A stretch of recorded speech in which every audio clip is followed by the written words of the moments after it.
And there's one more little trick that I get away with regularly on this with this grinder.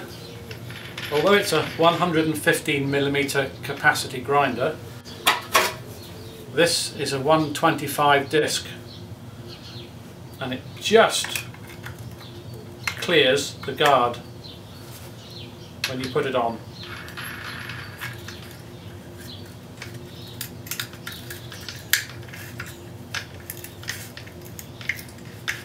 Just make sure that's mounted correctly. There.